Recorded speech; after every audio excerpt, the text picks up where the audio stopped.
You're with an infantry platoon outside Quang Tri, early 1968. The rain hasn't stopped for days. Your skin stays wet, your feet ache, then burn, then go numb. You don't report it. Nobody does. Within weeks, men are falling out of patrols, not from enemy fire, but because their bodies are failing quietly.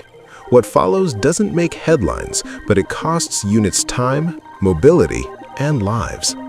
In this briefing, we're breaking down 4 quiet medical failures in Vietnam that steadily drained U.S. fighting strength, often before commanders understood what was happening. What most people miss is that none of these started as emergencies. They started as routine discomfort, and they compounded. What hits you first is the feet. You wake up with skin sloughing off between your toes. The smell tells you it's worse than yesterday. Trench foot and immersion injuries weren't relics of World War I. They reappeared in Vietnam's monsoon zones. Army medical logs from 1967 describe infantrymen in I Corps operating with feet wet for 72 to 96 hours straight.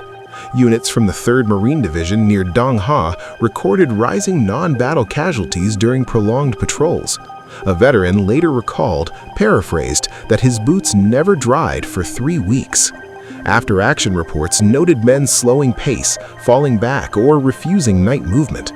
Once infected, evacuation hospital summaries recorded weeks of recovery time. After that, return was unlikely. And once your feet go, everything else follows. And once you realize rest won't fix it, the gut starts to fail. Diarrhea wasn't occasional, it was constant. Army preventive medicine reports from 1966 to 1969 list gastrointestinal illness as one of the top causes of medical visits in Vietnam.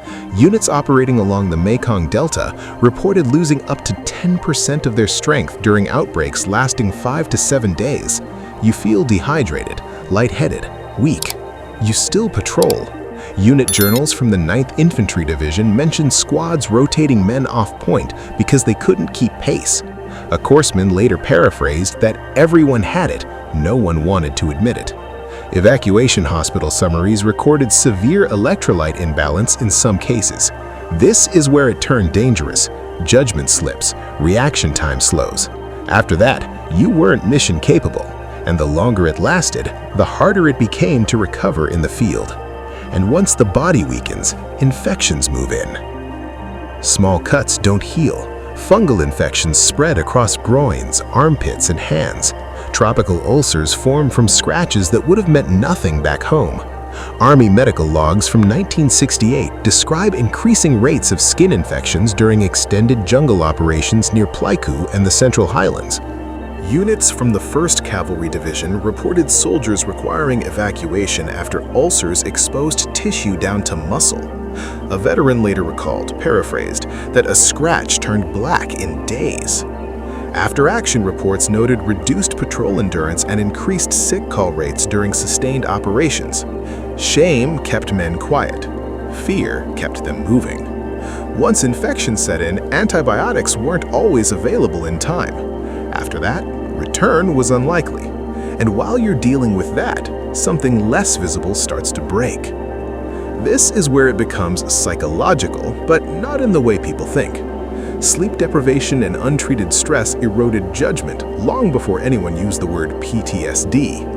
Units running night ambushes and day patrols in 1967 and 1968 often slept in fragments, 2 hours here, 1 hour there.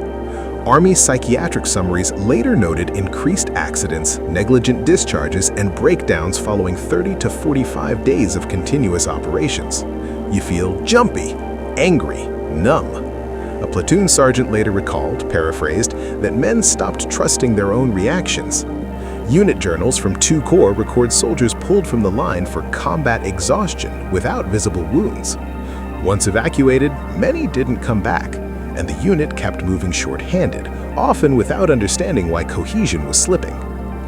And once all of that stacks together, the damage accelerates. By late 1968, commanders began recognizing that medical failures, not enemy contact, were quietly degrading units.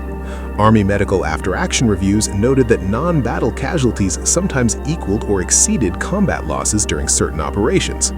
A rifle company at 80% strength on paper might field only 60% on patrol. That gap meant longer rotations, heavier loads, and less margin for error. Veterans later recalled, paraphrased, that you felt disposable, not wounded. Once that belief set in, discipline suffered, trust suffered. After that, recovery wasn't just physical, it was structural.